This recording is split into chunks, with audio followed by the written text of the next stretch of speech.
one piece.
A warm-hearted morning to one and all present here. We welcome you all to this enthralling and exciting event. Goddess Saraswati is an embodiment of wisdom, knowledge and learning. Let's seek her blessings in all spheres of life. To make this event a blessed one, we invoke Goddess Saraswati by kindling the lamp of knowledge and wisdom. I invite our honorable guests, retired Lieutenant General Sunil Shrivastava, AVSM, VSM, and retired Major General Dr. Ashok Kumar, VSM, to kindle the lamp.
Thank you, sir. Now, I would like to request Dr. Rupesh Kumar sir to present an affectionate felicitation to our today's guest. NCC clap शुरू कर।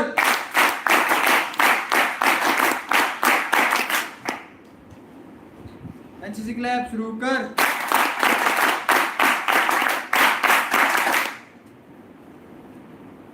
Also, I would like to invite him to welcome our today's guest.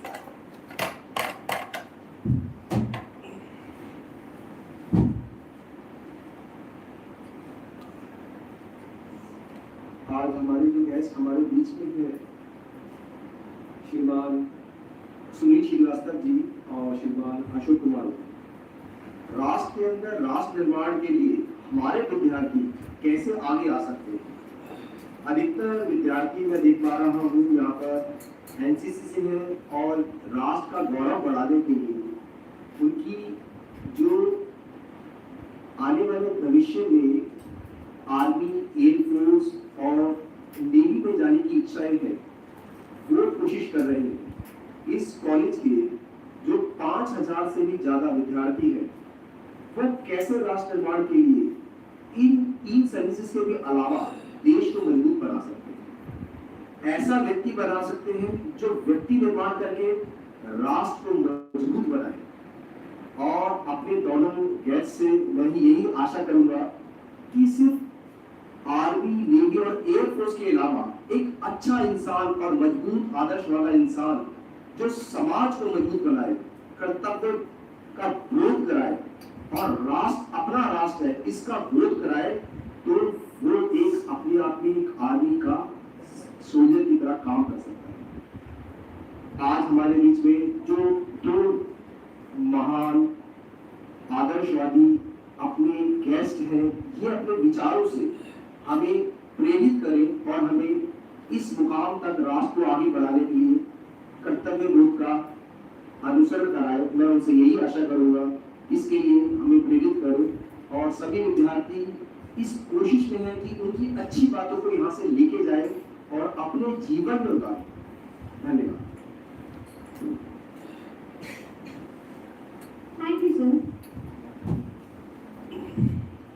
मैं जज्बा हूँ, पहचान हूँ, एहसास हूँ, एक माँ का पैगाम हूँ, राह देखती बेटी का इंतजार हूँ, दुश्मन की तबाही हूँ, एक पत्नी का स्वाभिमान हूँ, लेकिन मेरे दोस्तों इन सबसे पहले रक्षके हिंदुस्तान हूँ, रक्षके हिंदुस्तान हूँ।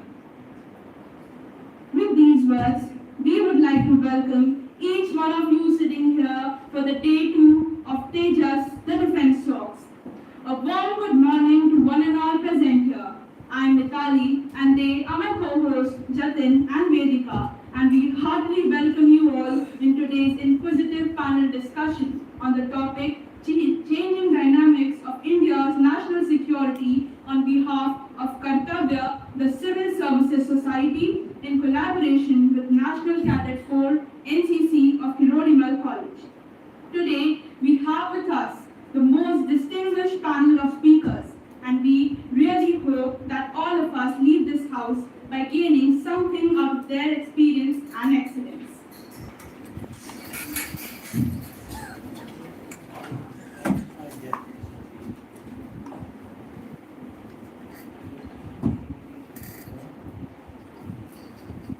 Please go. Welcome, sir. I would like to request Dr. Rupesh Kumar, sir, to kindly felicitate our today's guest. NCC clap शुरू कर।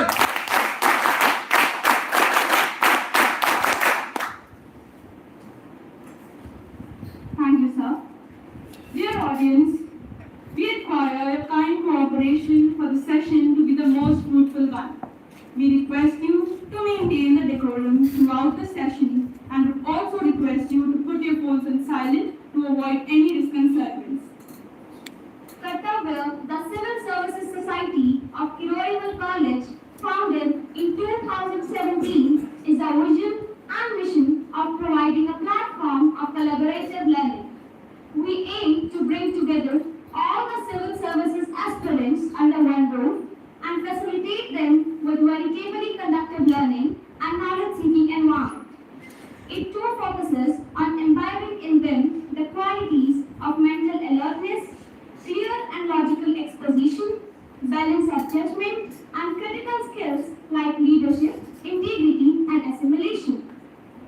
Time and again, through our various events like guest lectures, internal sessions, quizzes, debates, and group discussions, etc., a profound number of bureaucrats, diplomats, renowned academicians, and intellectuals have honored us with their presence in the past. And today is another one such day when we are grateful for the presence of our esteemed guests. A leader is who knows the way, goes the way, and shows the way. KMC NCC, a unique way of living life. KMC NCC provides opportunity to many students to transform their personality. It works on teaching lessons of leadership to youth and develop OLQs in them. KMC NCC was formed in year 1964 and is running fabulously with a strength of 160 SG cadets and 160 SW cadets. Our cadets have shown active participation in various camps like Thal Sainik Camp, Republic Day Camp, EBSB, Advanced Leadership Camp, SNIC, Army Attachment and Prime Minister's Rally Camp. Our KMC NCC not only focuses on their physical and mental stamina, but also help cadets to learn, grow and build good character. KMC NCC has a good recommendation rate in the armed forces, which is emblematic to our motto, that is Alpha Always. Tejas, the Defense Talks, is a flagship event of Kartavya. This time, we bring to you an intriguing and insightful discussion in collaboration with KMC NCC. This is an initiative brought forward to expand the horizon of knowledge of all the aspirants and all the students in general aim to know more about the critical defense-related aspects of the country, their strategic importance in the contemporary world, and their impact, in which great dignitaries related to defense are invited to share their knowledge and experiences and update the students about current scenario of the defense system in India. The event is a two-day affair taking place on the 20th and the 21st of October 2022. And thus, we welcome you all again to the second and final day. We have a panel discussion organized for today, and the topic is the changing dynamics of India's national security. To carry on the discussion, we have the most esteemed set of speakers with us today. They are Lieutenant General Sunil Srivastava, retired, honored with AVSL and VSL. Next up, we have Major General Dr. Ashok Kumar, retired, honored with VSL. And lastly, we have Major General Dr. Rajan Bachchan, retired and honored with VSL. Hey audience, give up a huge round of applause for the distinguished speakers for today's discussion. NCC clap शुरू कर.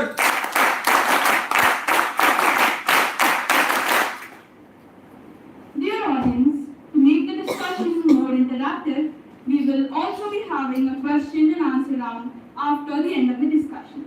So, we request you to listen diligently throughout and keep your questions ready with you. So coming up with our distinguished guests today, I wish I could do justice to their merits. Firstly, we have Lieutenant General Sunil Srivastava, Ati Vishisht Seva Medal and Vishisht Seva Medal and Bar, superannuated after nearly 40 years of service in December 2020. He has served as a Chief of Staff in Eastern Command of Indian Army and was Commandant of OTA Gaya from 2018 to 2020. Since January 2021, he is the Director of Center for the Joint Warfare Center, an autonomous think tank where he has steered incisive research, analysis, and policy advocacy in national security and joint warfare. Next up, we have Major General Rajan Bachchan, Vishisht Seva Medal, retired from the Indian Army as Major General Army Ordnance Corps, Central Command after 37 years of meritorious service to the nation. He is an alumni of Defence Services Staff College and College of Defence Management. He holds a doctorate in Emotional Intelligence and Supply Chain Management. General Kochhar is a prolific writer and defense analyst too, who has authored 4 books. He is also serving as the Vice Chairman of National Council of News and Broadcasting. He is a Senior Advisor with Defense Research and Studies and a member of the Manohar Parrikar Institute of Defense and Strategic Analysis and Center for Joint Warfare Studies, New Delhi. He is a former Dean of NIET and is now a faculty member with them. Lastly, we have respectable Major General Dr. Ashok Kumar, Vishisht Seva Medal, retired and officer of the Indian Army, is a Kargil War veteran. He is also a defense analyst and a visiting fellow in CLAWS. He has specialization on neighboring countries with special focus in Pakistan and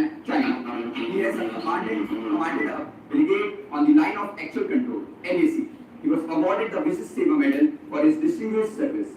He is an expert in veteran healthcare, technology, process simplification, and policy formulation. He was also commander of NCC, Himachal Pradesh, Punjab, Haryana, and Chandigarh Directorate. Now, without any further ado, we will be starting our discussion with the very intellectual officers present with us today. I would like to hand over the stage to Major General Dr. Ashok Kumar sir to start off the discussion. The stage is yours, sir. Jai Hind, everybody. Jai Hind, sir. How is the Josh? Hi, sir. That's great. So, at the outset, let me thank the organizers to hand over the timeline back to me to conduct this illustrious panel discussion with close interactions. And we hope that we should be not only transmitting what knowledge we have, but will be gaining a lot from you, especially during the question answer session. Am I audible till the end? Yes, sir. Okay, that's fine.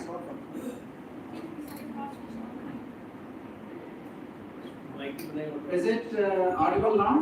Yes. Okay, thank you very much. So, on behalf of the entire panel, my fellow panelists, at the outset, let me thank you for giving your time to us. Because when you give your time to somebody, actually you are giving that part of your life to somebody. So we are really grateful, and especially when you speak to the youth, the whole concept itself is very good. Once you speak on a subject related to national security in today's time, you feel better, and you of course feel the best when you see the youth getting and becoming a stakeholder in the national security. So I feel today's deliberations are a step in that direction.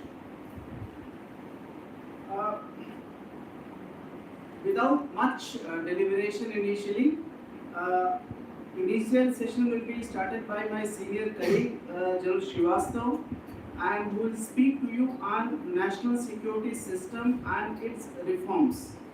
This is actually a very complex but very much needed system, especially at a time when India is changing in a big way. I'm sure you all have felt this change, the way India is emerging on the world stage, and you will hear more on the details of national security and how it is getting shaped and what are the reforms required. That will be deliberated by General Srivastav, and thereafter it will be followed by another talk by General Kochar, who will share his thoughts on India as an emerging power. Actually, all these sub-talks are linked to each other. And at the end, I shall attempt to share my thoughts on India's stand in multipolar world and in the emerging world order. So, while I request you to make a note and come out with your questions, time permitting, we will try to respond to everything what we can. And now I invite the senior-most fellow panelist, General Srivastav, to share his views on the subject allotted. Our time limited is only 10 to 15 minutes, so the broad contours of the talk will be shared, and then we will try to generate more thoughts during the interaction. Thank you.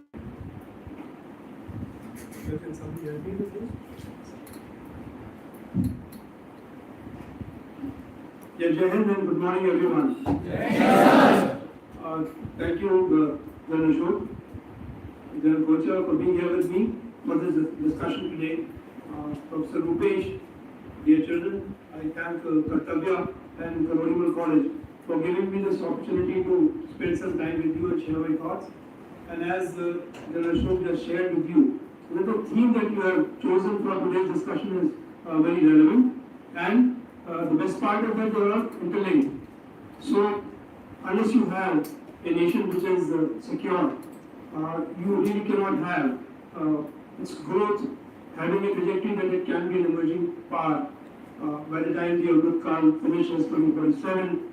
And since all of that has to happen, no country grows in isolation by itself. We are all living in an environment.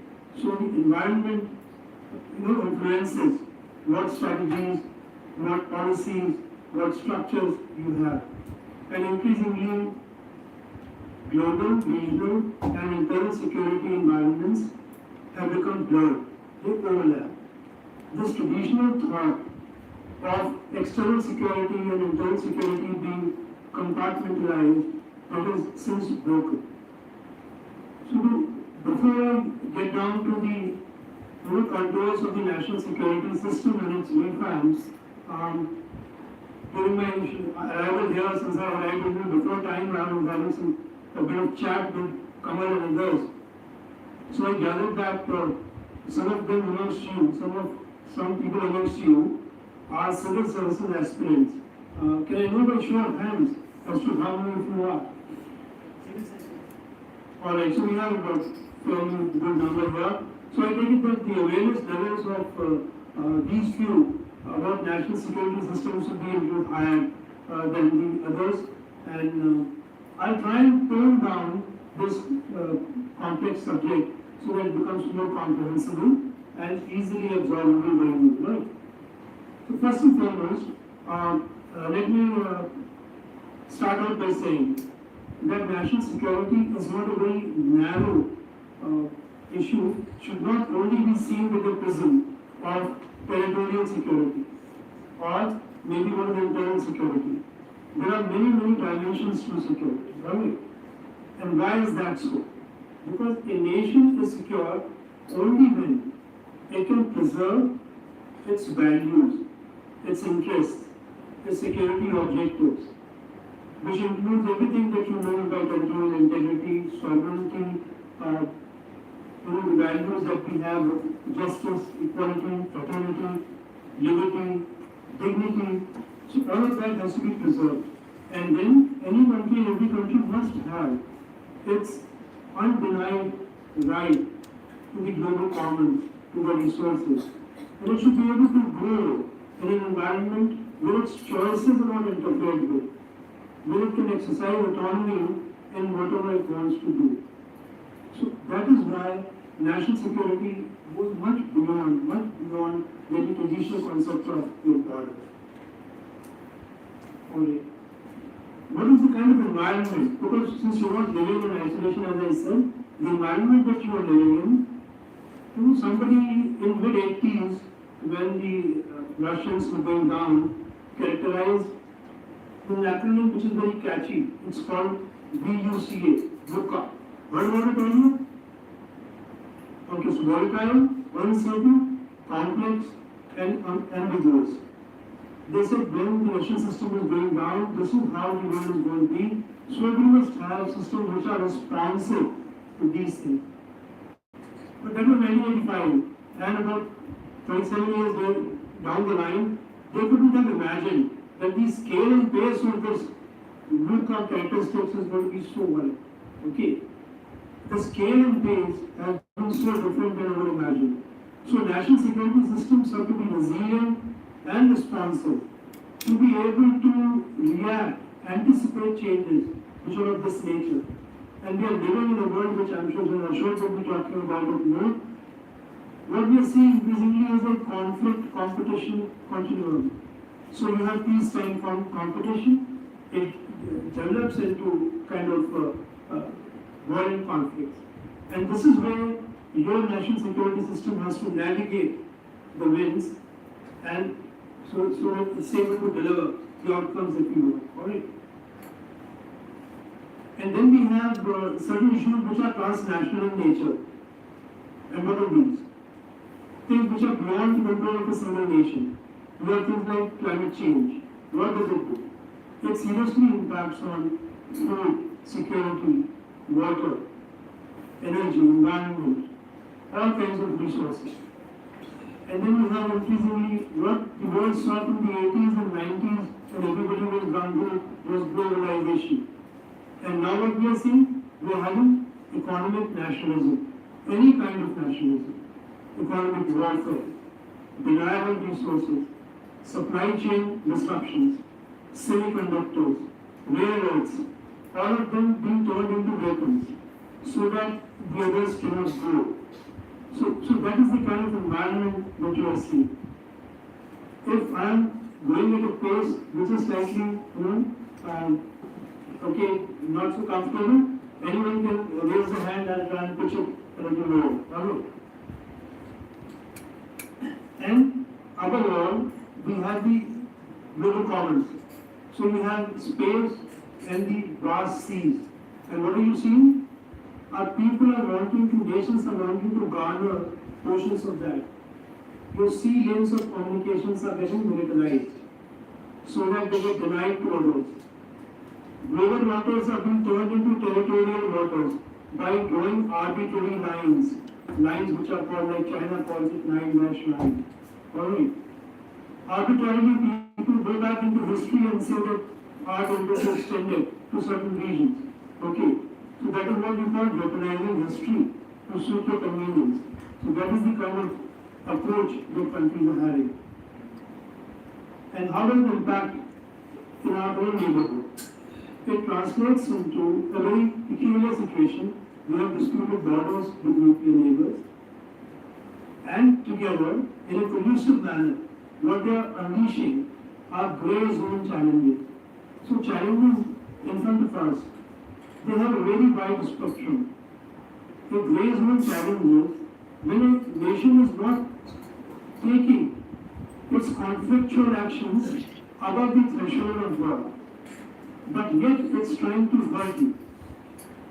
So that is neither peace nor war, that is why it is grey. So on the one hand is that. On the other hand is nuclear saber rattling. So there are two wide extremes. We saw Pakistan when Kargil happened. I understand that most of you like are born after 2000. Okay? So Kargil you would have read about, seen maybe video about. We have Kargil remembrance very often. The culture very often takes the platform to talk to people on Vijay Divas. I'm sure Ashok also does that. So you must be knowing a lot about it. So that's where we saw nuclear sabotage, right? So we have a very wide spectrum of threats. And that is what a national security environment must be responsive to. And what do we see? One part of security is your national cohesion.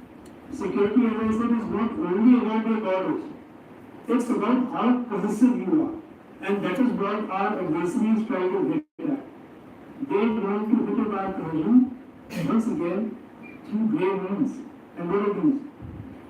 Information warfare, influence warfare, social media, narco-terrorism, and the like. Havana, a way of sending money in, foreign currency coming in. So that is how they try to hit at your cohesion, internal cohesion. So a good national security system has to be responsive to all of that.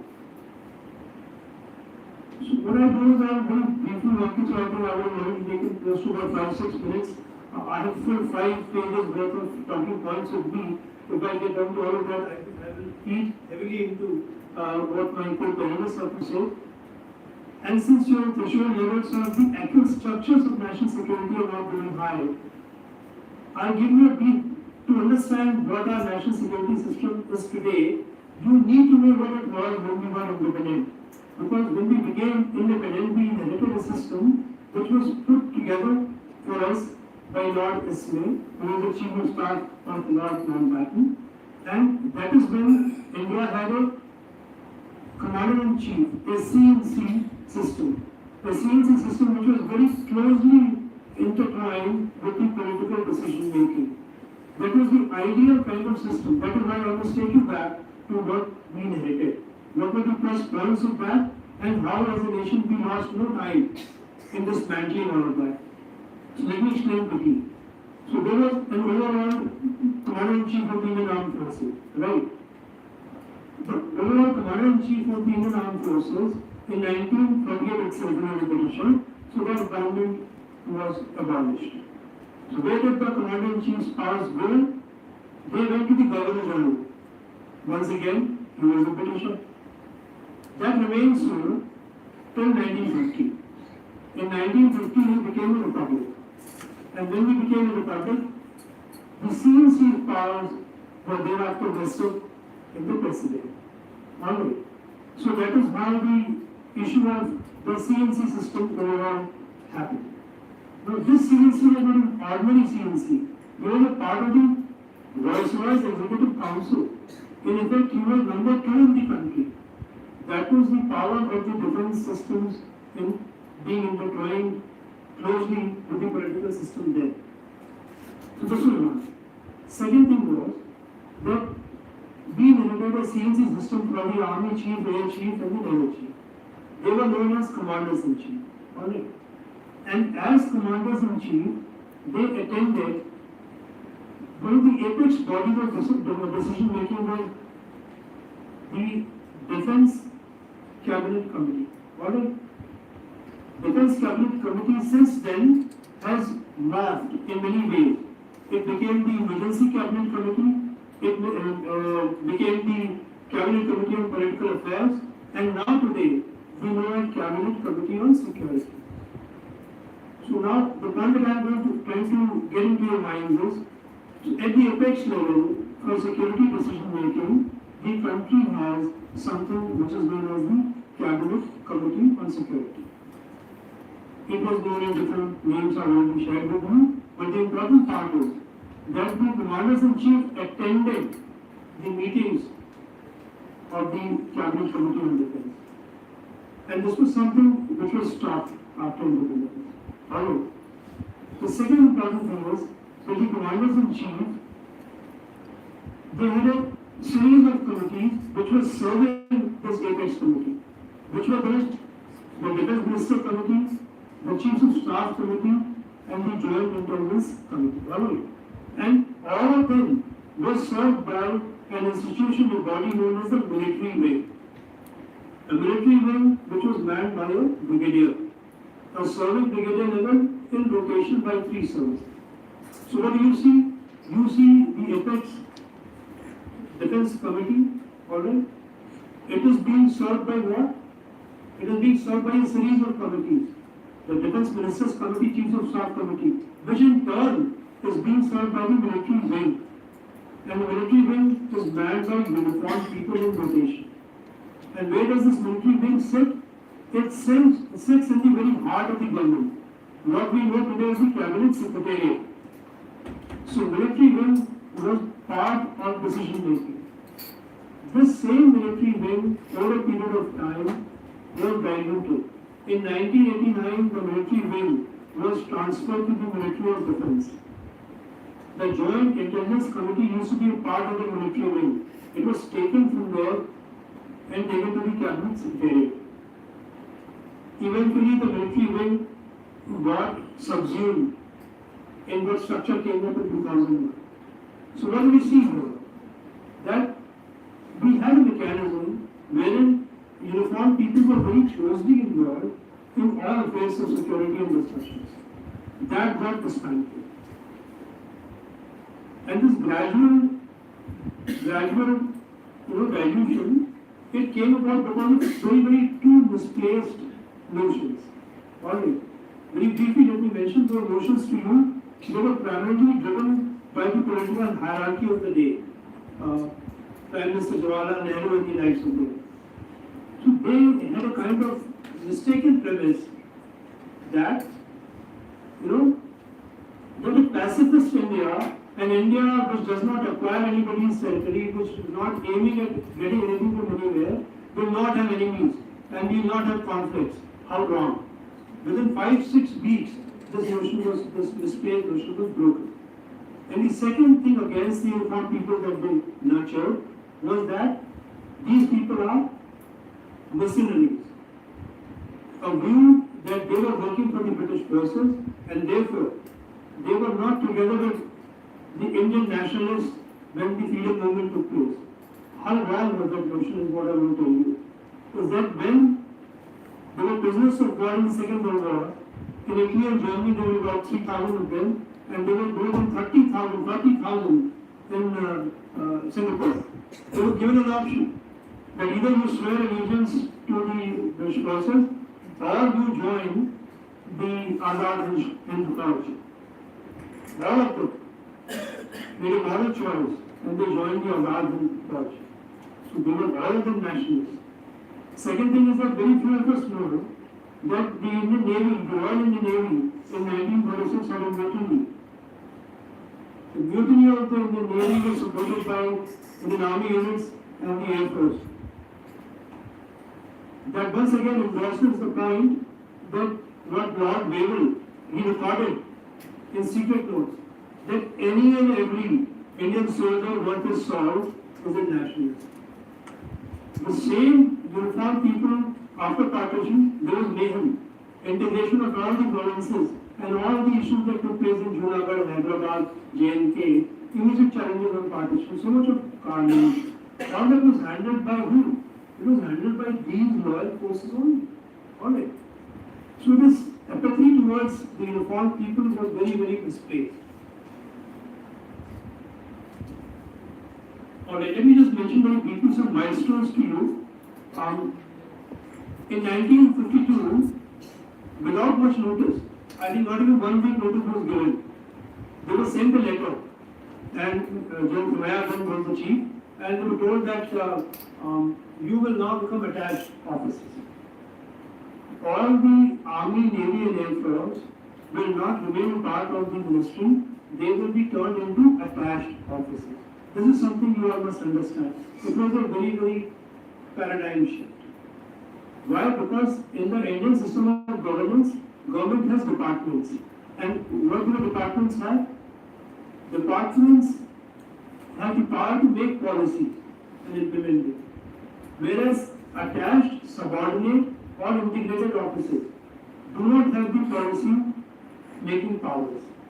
They can only implement policy.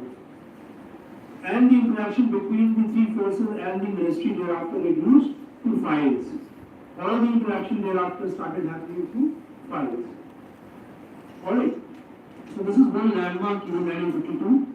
1955, the Army, Navy, Air Force chiefs will stop being called the commanders-in-chief.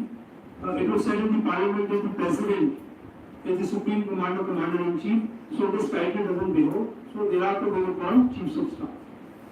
And then the most important cataclysmic change that took place was 1961.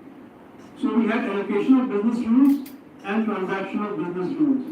Suffice for you to know that the government runs through business rules. Allocation of business rules laid down as to which particular department of office constitutionally is created to take decisions and has powers to do that. These rules of 1961 did not include the Army, Navy, Air Force chiefs.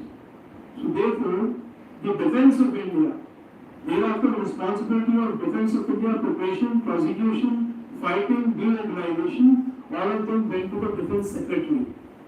Defense secretary is a secretary, a responsible man, but not a uniformed man. The defense of India was not mandated hereafter, 1961 onwards, to the Army, Navy, Air Force. Their heads, constitutionally. The major change took place. But what do we see in practice? That whenever we have muddled through all these crises, 1962, 65, 71, Kargil, 1999, 2016, Uri, 2019, Pulwama, and now Eastern Ladakh. What have we seen? Eventually, who stands up to guard the sovereignty and territorial integrity? It is the armed forces. And yet, ironically, they are not made a part of decision making. Alright. So, just before Kargil happened, we had a very transformative change. We had something called National Security Council being created. Now, there are three main bodies involved in national security. Cabinet Committee of Security, I have told you, the Prime Minister is the head, the Defense Minister, Finance Minister, Foreign Minister and the Home Minister. They are the other four ministers which make the Cabinet Committee. That is one pillar. But you needed another pillar, the National Security Council, made in 1998. Why? Because Cabinet Committee on Security is seized more with immediate issues. And they needed another organ to take care of long-term planning. So National Security Council was born. And that is where things like National Security Advisor was created. Rajesh Mishra, the Principal Secretary to the Prime Minister then, became the first NSA. We have had 5 NSAs since then. It's a 3-tiered body. So we have National Security Council, or you have the Strategic Planning Group. Strategic Planning Group is the level of secretaries. National Security Council is the level of Prime Minister and ministers. The Strategic Planning Group is at the level of secretaries. Alright, that is where the intelligence chiefs and the chiefs and the CDS they also attend.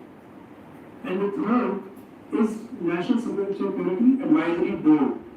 Advisory Board is made up of retired people, domain experts from all over in science, in armed forces, technology, and you just name it, all kinds of experts. Number varies, the government decides. Every year it revises, every couple of years it revises the NSAP. So that is one body that was constituted in 1998. And in very good time, they delivered a defense and strategic guideline also, been doing good work. And all this is supported by something called National Security Council Secretariat. National Security Council Secretariat. Right? So this is when Kargil happened. As far as the watershed event of Kargil is concerned, the change that came about was that we found that our systems are inadequate. And this is where I will now ask you to read the report of the Kargil Review Committee.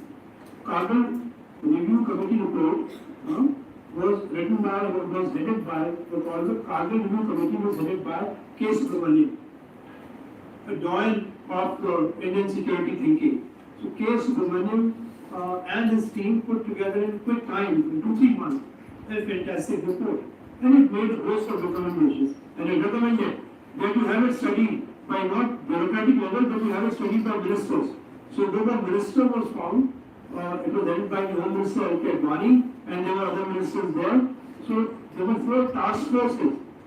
Group of ministers report, portions of which have been taken away because of security reasons, is available on the web. Those of you who are interested must go through it. So this had 4 task forces: internal security, borders, intelligence, and defense. Very, very monumental decisions were taken in the community.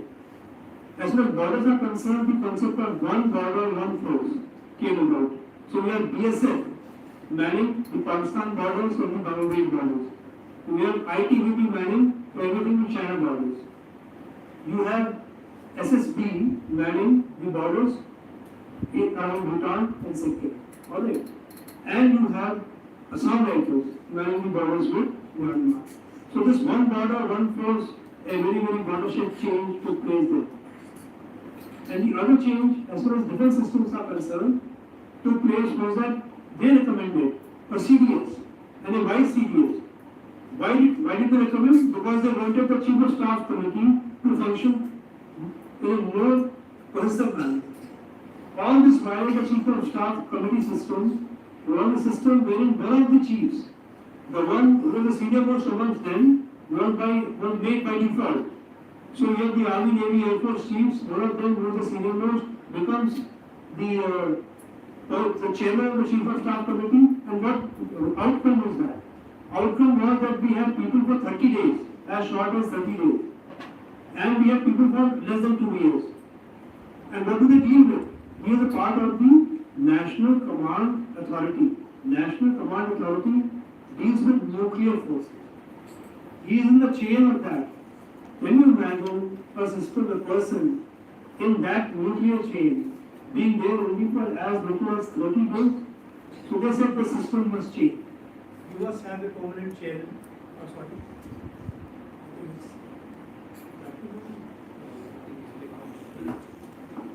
Right. So this is one system. Right. So this is one important change they recommended, but it didn't happen. But what happened was a host of other changes. And those changes were like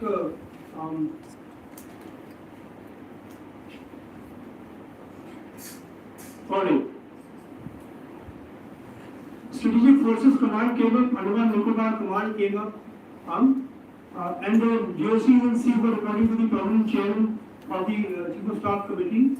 New institutions got born, headquarters ideas got born, Defense Intelligence Agency got born, NTRO got born, National Information Board got born, Department of Border Management got born. My own establishment, Center for Joint Warfare Studies, got born. All right. And then, over a period of time, we have been having serious debate whether we should have a CDS or not. Sincere effort has been made. A series of committees have been formed, and you must read about these committees.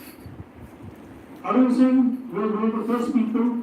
Arun Singh in 1990, he was the Minister of State for Defence. He recommended that there should be a joint chairman chief of staff. And then we had the Naresh Chandu Task Force Committee, who was one of the cabinet secretaries. In 2011, he also strongly recommended that we must have a permanent chairman chief of staff committee. All right. All these committees and the Shekapur committee have recommended all of that. But finally, it took a strong will of the government. The present government, Prime Minister Modi's government, has shown the political will, trust and the faith to create a CDS finally in 2020. And along with the CDS, they have created multiple orders to strengthen the security system. What are they? A cyber agency, a space agency, a defense forces special operations force, and a defense planning committee. All of that happened in 2018. What drove it? Maybe the events of 2016 and 18, 2019, Uri and Pulwama. That drove all these changes. Now we have walked away from what we have been. There are people like George Chatham. They have said India has no strategic culture. So India has shown now we have strategic resolve. There is no strategic ambiguity. All these organs have been created, and India is on its way to having a lot of synergy and integration in joint forces. There is a process which is on to create joint forces commands. In the Q&A maybe, I'll be able to share with you some more thoughts on what more needs to be done. But let me end right now, stop on the note that the government has made unprecedented changes.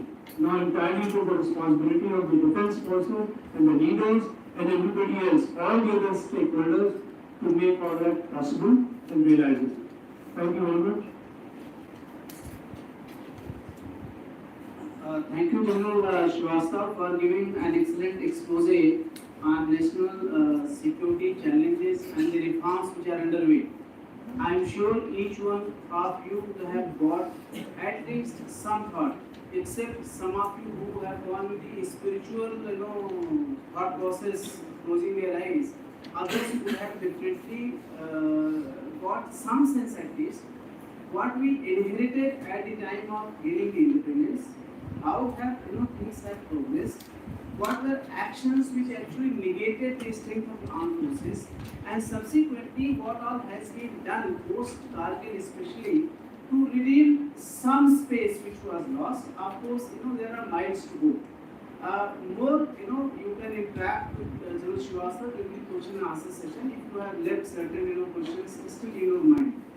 Now I hand you over to the another wonderful fellow panelist, Dr. Rajan Kochar, and he will expose you to the subject, which is also some kind of link to the first subject which has actually been spoken.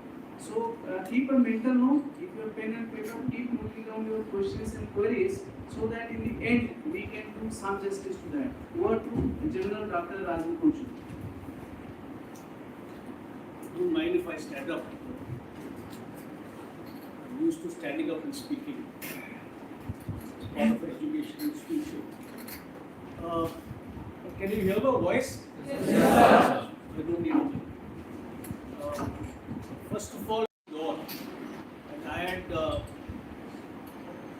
18,000 cadets with me, 10 NCC battalions, and it's wonderful. I see some of you in blazer and for the RD parade. It's a pride. People get selected after a lot of hard work and competence, and I'm grateful and honored here. I want to thank Kamal for the kind of hard work he has put in. A wonderful boy, and he is and his team, I can see in blue color, have done a wonderful job. Time now is 11:40. I assure you, 11:55 I'll finish. Uh, the subject, it's very interesting.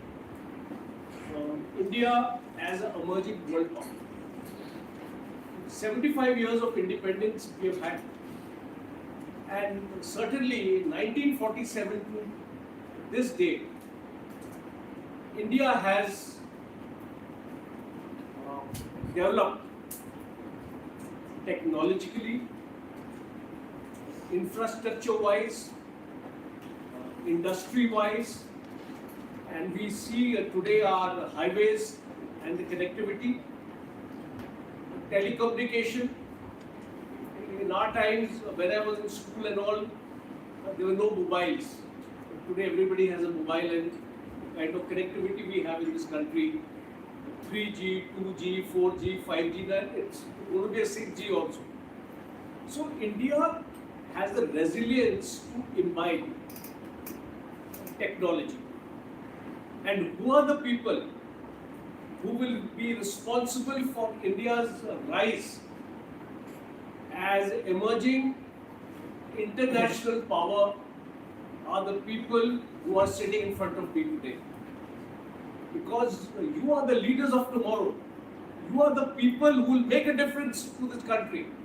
And let me assure you, each one of you will make a difference. And that is why it is important to understand today what actually goes into making a world power. किसको world power बोला जाता है, एक basic terms में हमको समझ लेना चाहिए, and then like a Rubik cube you can apply it in various situations and you will find that you will get your answers. So that is important to understand. If you would have seen the kind of diplomatic reach which our Prime Minister has been giving to the country, and I will share a simple statistics with you. Since the last 8 years our Prime Minister has been there, he has visited 68 countries. He has not gone on a holiday, I can assure you that. And before he embarks on a visit, there is a lot of work, follow-up action is taken. Certain think tanks, certain intellectuals who are working with the government but not a part of the government are sent to these countries. For example, Prime Minister has been to Japan for 6 times. He has been to United States 5 times. So, why is he going? Why is he going to Australia? Why is he going to France? Why is he going to these countries? It is basically a projection of our global presence. Because unless you project your country globally, you will not be recognized as a world power. So, to understand basically, a national power has 3 major ingredients. 3 चीज़ों का national power बनता है. सबसे पहले your military might. कितनी तगड़ी आपकी फौज है? And फौज means army, air force and navy, not the army only. The second ingredient of national power is your economic might. What is your level of industrialization? How much आत्मनिर्भर are you? हमने आत्मनिर्भरता अपना जो slogan बना लिया, but क्या हम आत्मनिर्भर हैं आज? आप बताइए. Yes sir. Yes sir. नहीं. आज हम आत्मनिर्भर नहीं है. हम उसके डायरेक्शन में जा रहे हैं. It's a process. कोई भी कंट्री इस वर्ल्ड में आत्मनिर्भर नहीं है. रशिया को भी अगर अपना इक्विपमेंट बनाना है तो उसके जो कुछ स्पेयर्स और टेक्नोलॉजी उसको बाहर से भी लेके आनी पड़ती है. So you have to understand that it is an ongoing process. To say that we have, it will be an ongoing process. Today maybe 40%. We may aspire for 70%. But we can never be 100% understand that. We have to depend upon others. The third important aspect is our foreign reach,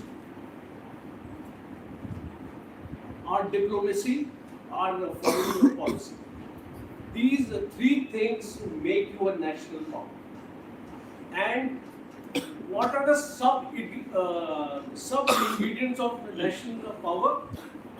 First is your strategic location. अगर आप एक ऐसी location में बैठे हैं, like today India is dominating the Indian Ocean. China is dominating the South China Sea. Why it is dominating? Because of its strategic location. America is dominating the Indo-Pacific. Why it is dominating? Because of its reach and its bases in Japan and other countries. So, your strategic location is also a sub-factor for your being recognized as a national power. The next important is your industrial growth and your infrastructure development.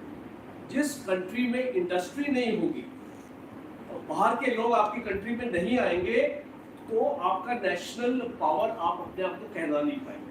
So you must have an infrastructure available within the country to absorb these people who will come from outside. And the next important aspect is technology. Unless you have the technology, we talk about brain drain. I'll give you an example of NASA. NASA में 60% of the scientists who are working there are Indians or they are of Indian origin because they left the country. Today, 65% of our population of our country is less than 35 years old. So you can imagine the youth power in the country available today. And that is why I mentioned at the start of my talk that you are the future. Each one of you will contribute to the national power of the country, will contribute to India becoming a superpower.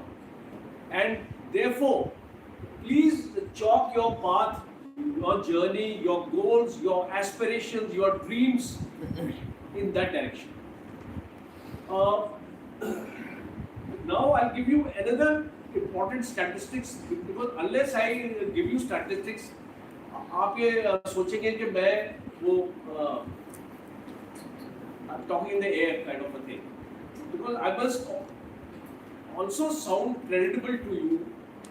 Now India's economy, the share of the world economy is 7.5%. That is one statistic as of now. India's economy has been declared by IMF as the 5th largest in the world. सुना था आपने अभी newspaper पर मेरा inspire. And IMF says by 2027, India will be the 4th highest GDP in the world. So these are some indicators to you of the national power what I am talking about. And then we come on to the manufacturing industry. Because एक हिस्सा जैसे मैंने आपको बताया national power का manufacturing और industry भी है. Now जो हमारी इंडस्ट्री है it accounts for 26% of the GDP. Now if you compare it with China, China is our service sector is very strong. Almost 64% of the GDP is the services sector, and the industrial sector is only 26%. In China, it is the other way around. The manufacturing accounts for almost 60% of their GDP. So, I'm not an economist. I don't say that adopt the Chinese model, but I can only say it is a food for thought. Food for thought for all of you. How many are students of economics here? Okay, about almost 8 to 10. So you would understand it better. So it is a food for thought to actually think that how do we improve our manufacturing. Today, manufactured by itself is only 15% of the GDP.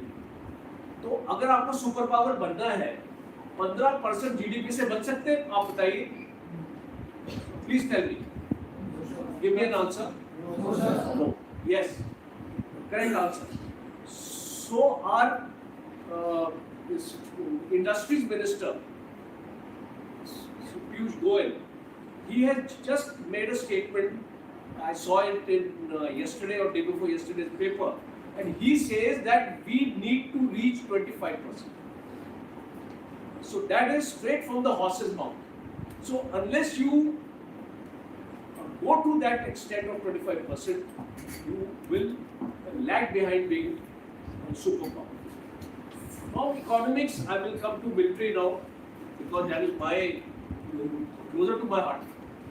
And I have excellent panelists here, fellow officers, Lieutenant General Sunil Srivastava, we are batchmates from the same NDA course, and we joined NDA together. And General Ashok is also a very decorated, illustrious, and a professional soldier of the Indian Army.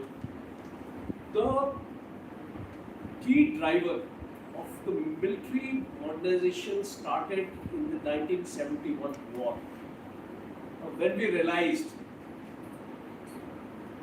US Enterprise, USS Enterprise warships came into the Indian Ocean. I hope you are aware. And it was the Russians who came to our rescue. From that point, the Indian Armed Forces realized that aisa nahi chale. We have to modernize. We have to modernize our Navy. We have to modernize our Army. We have to modernize our Air Force. So they started off. The process started, and today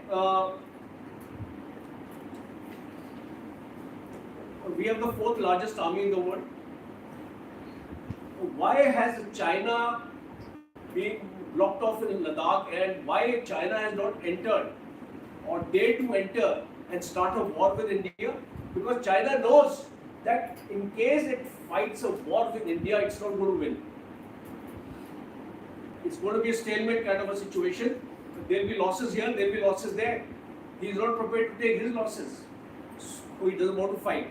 And China, if you study China, I have written a book, Breaking the Chinese Myth. It's available on Amazon. We have to break this myth about China. Because all of us we think that China is 10 feet tall. That is not the case. Today the Indian Army soldier is 10 feet tall. It is because of our soldiers of the Punjab regiment. Our Punjabis, our Sikhs, our Dogras, who thwarted off in Galwan and gave him a bloody nose there.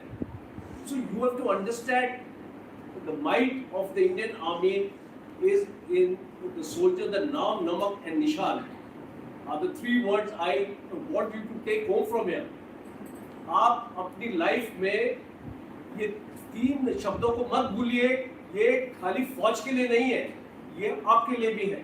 Naam is the name of your institution where you are today, Kironimal College. Namak is what the institution is giving to you in terms of education, teachings, your faculty is there, and Nishan is the flag of the institution, the jhanda of the institution, the identity of the institution. So wherever you go, whichever organization you get into, please identify yourself with these 3 words, and let me tell you, you will come out winners. Wherever you go, you will come out, you will not be runners-up. We are taught in the army, there are no runners-up in war. The second prize किसी को नहीं मिलता है. It's the first prize. So you also have to get to that first prize. Today, I want to highlight here that if you want to be a superpower, you have to spread your tentacles beyond your shores. अपनी country को guard करने के लिए तो हर एक फौज होती है, बट अगर आप एक सुपर पावर है तो आप दूसरे को उसके एरिया में भी तंग कर सकते हैं. उसके लिए आपको एक strong navy चाहिए. आपकी जो maritime forces है, today we have 7,500 kilometers of your maritime boundaries. So you have to extend beyond your shores. For that you need nuclear submarines, you need aircraft carriers. We have one, but one is not enough. If you want to be a national power, you must have at least 3 aircraft carriers. You must have your nuclear powered submarines who can stay for years in the ocean. Because अभी अगर आपकी normal आपकी submarine होगी, after a few days it will have to come back for refueling and other things. But if you have a nuclear submarine, there are no issues. So like that, there are many issues which we will have to get into in case we want to be a national power. And lastly, I'll just take another 2 minutes and finish off because the topic तो never ending है, चलता ही रहेगा. The last point ये है कि about our foreign policy overreach. How is India overreaching to the countries? I'll give you examples. Today with the Gulf countries, all divides have been broken. We have excellent relations with Saudi Arabia, with Kuwait, with Oman, Bahrain. Excellent relations because that is where the money will come into our country. So you have to understand, अगर हमने कोई अपना जो relation जो बनता है, it is based on our national interest, not on anything else. Today, India is balancing with Russia, balancing with USA. How and why? Answer this question, any one of you. Please stand up and let me know how much you understand. Russia और USA के साथ हम लोग अच्छे relations कैसे बना के रखते हैं in spite of the war? It is because maybe because Russia is a key weapon supplier to India, and a lot of our weapon systems are dependent on Russia for maintenance and Turkey. And also because US is seen as a leader of the Western world and also the leader of the democratic countries. So it is imperative for India to, if it wants to be recognized in that domain, it also needs to maintain relations. Excellently answered. Sum it up. We need USA, we need Russia. We have taken a neutral stance. We have abstained from all the voting in the Security Council. We are taking oil from Russia as subsidized rates. We are only bothered about our national interest. To understand that, a country which frames its foreign policy on its national interest will never falter, will always rise to the top. So India is in the right direction. And it's extremely important today, especially Africa. Do you know in the last 6 years, 80 new missions have come up, foreign missions have come up in African countries. We are outreaching to them. Our foreign minister has announced a policy called Neighborhood First Policy. You have heard about this policy, Neighborhood First Policy? He has said that we will come to the aid of our neighbors first. That will be our priority. It happened with Sri Lanka. We are giving the power to Bangladesh. We are giving the power to Nepal. So, unless we have a kind of a hegemony in South Asia, only then you can expand to the other parts of the world. So, let us influence everybody around us first, be a part of their progress. They must understand that India is not an adversary. You see, unfortunately, China or Pakistan की सोच तो कोई नहीं बदल सकता. So you, me, government, anybody, they will think what they want to think. But certainly, we can influence the other countries in the subcontinent. And India is actually doing that. So, if you, I'll actually summarize this entire points of mine into a few points which you will take home. The points are self-sufficiency in commodities. Today, sanctions have not worked on Russia. Why? Because oil, gas, energy, food grains, everything Russia has. Self-sufficient. It is not dependent on any other country. So it has survived the sanction. So unless India is self-sufficient, it will not work. Strengthen the maritime power of the country. Greater indigenization. Our Prime Minister has set us a target of 35,000 crores of exports by 2025. We have achieved 21,000. It is 2023. It is quite achievable because BrahMos missile, Akash and Tejas, the name you have given to this talk, is being exported. A permanent seat in the Security Council, extremely important. India needs to work towards that. Already the United States is on board. China would be a major roadblock as far as we are concerned.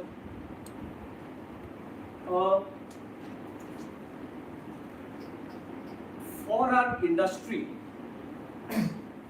there is a mantra which is, 4 R's I will call it. In case our industry has to become competitive globally, our global competitive index mein India is 28th in the world. Yesterday I read in the newspaper.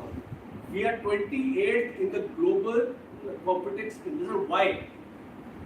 Right quality, right quantity, right time and right price.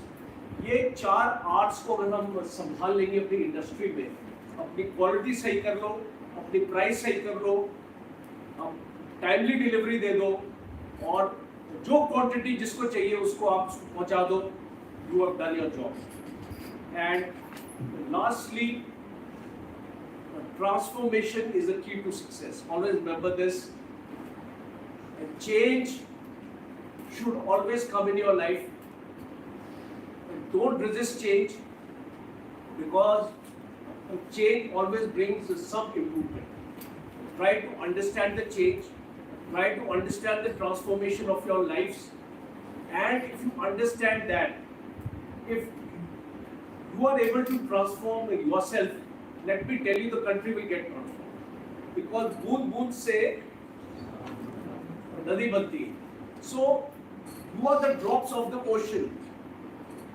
Each drop is important to our nation. And in case you concentrate on improving yourself, let me tell you, our nation is in safe hands. Thank you very much. Jai. And declare Surkar.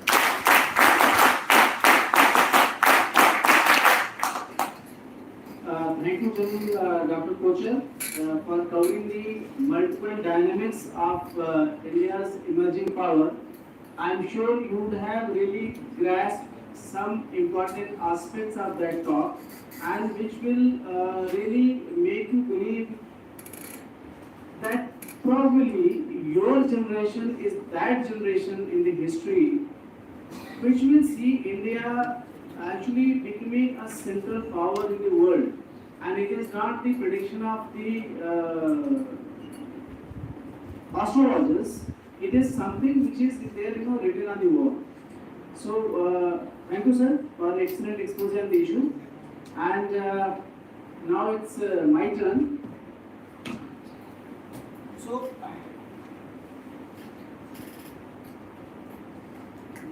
just look at, can I be heard? Yes. Just look at these two hands. What is this hand? No, this is not the left hand. This is the world. Okay? And which is the right hand? This is India. So I will try to see as to how currently they are interfacing with each other and how India is positioning itself in the multipolar world or the emerging world order, so to say. Actually, what General Srivastava has already stated in the national security and their reforms, and subsequently as to how India is emerging in the talk of General Kochar, if you keep these two things in mind, my job will be very, very simple. I don't know how many of you are fond of cricket match. Can you just raise hands?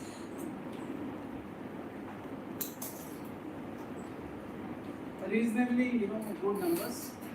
So when in a cricket match you find the first two batsmen have hit the centuries, then what is the challenge which is coming in front of the last batsman, which is the place and the time in which I am interposing with you.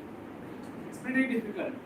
So let me put some kind of fours and sixes even at the cost of getting out. So I was telling you, this is the world and this is India. Now India, we will start from the timeline of our independence, that is August 1947. World also I will not take much back, but definitely few years back, in the timeline of 1939 and 1945, during which World War II happened, in which more than 50 countries participated, and out of the important powers which participated, on one hand were the Axis powers, primarily comprising of Germany, Japan and Italy. On the other hand, amongst the allied powers, they were primarily that time Great Britain, USA and USSR. Now, of course, these countries also have not been part of war right from beginning. Russia initially was favoring Germany, but subsequently once Germany started like the Soviet Union, and thereafter they went into the other side. Similarly, USA was also sitting tight till the time Japan adapted in the form of Pearl Harbor, and then they joined the battle. Anyway, without going into the details of those battles, at the end of 1945, those who will read history and the events would be knowing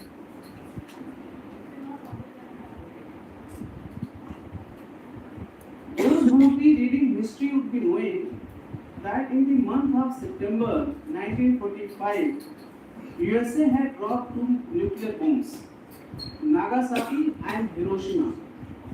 And it is a common belief and knowledge that this was probably done to close the war and ensuring that Japan also surrenders. But the matter of fact is, out of these three countries, when the nuclear bomb was dropped, before that, a year before that, Italy had already surrendered, Germany had already surrendered, and even Japan had shrunk from all its outside expanded areas and come back to Japan, and the allied forces were planning to launch their operations from Okinawa to ensure that Japan also surrenders. That was also a kind of give and take. Even if the nuclear strike would not have happened, the war would still have ended maybe 2 months here and there. So why it was done? It was primarily done that after the emerging world order, so that USA can have that superpower status. I don't know how many of you will also know that when the war was terminating in Second World War, on one side the allied forces were moving into Germany, on other side the Soviet Union, part of the allied forces were moving in Germany from the east side. And finally the Berlin Wall came, the West Germany went on the USA and the European way, and the East Germany became part of East European approach and part of USSR control in some way. So despite being on the same side of the battle in Second World War, after the World War II, there were two powers which emerged in the world. One was led by United States of America with large number of Western European countries. On the other hand, it was led by Soviet Union, USSR at that point of time, along with certain East European countries. The USA and the Western European countries had their security umbrella in the form of NATO. To counter that, Soviet Union had with the Eastern European countries the Warsaw Pact countries, and that is how that conflict continued in terms of Cold War till the time they reached the timeline of 1991.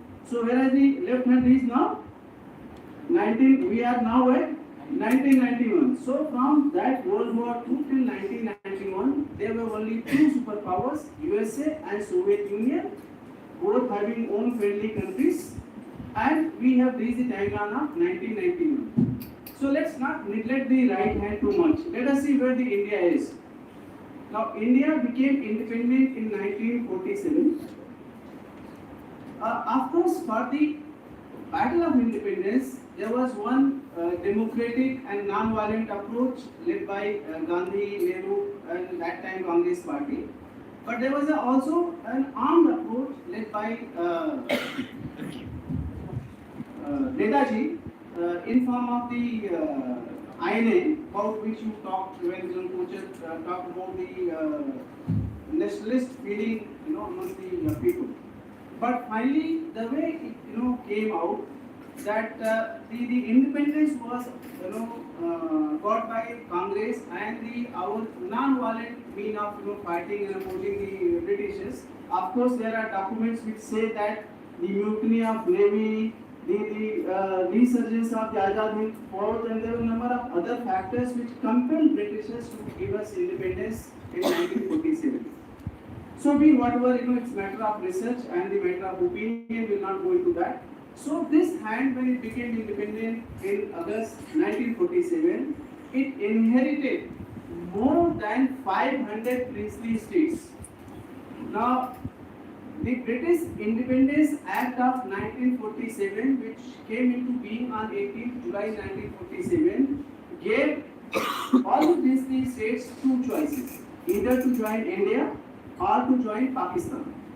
So majority of these states which were within the Indian geographical connects, they joined on their own or based on the dialogue or the persuasion.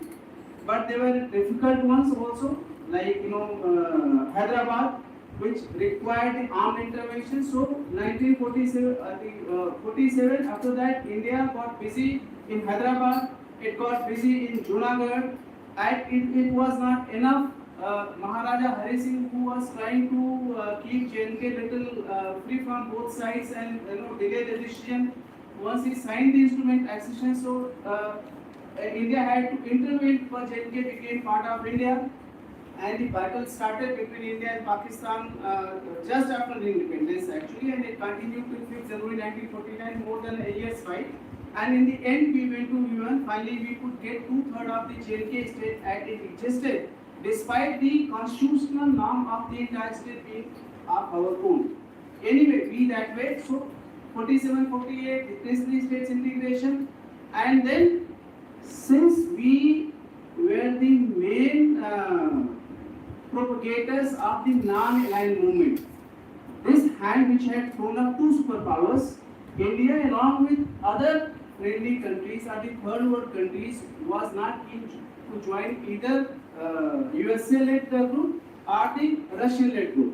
It wanted that they should have a peaceful space for their own development and meeting the aspirations of their people. So non-aligned movement started, and also thought which was highlighted as to how the defense forces were neglected when you heard General Srivastava. So nothing much was done on empowering of defense forces. They remained weakened.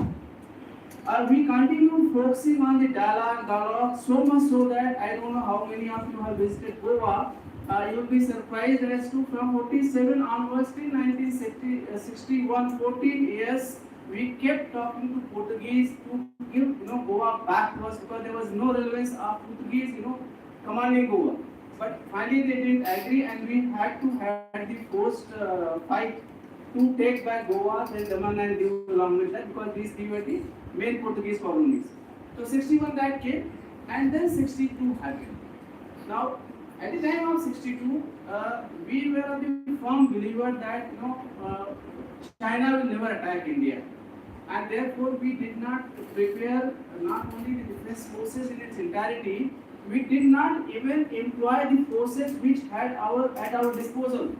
Even for a small component which was in Goa, We employed Army, Navy and Air Force tri-services approach to capture that. Of course, there was hardly any fight and we won that.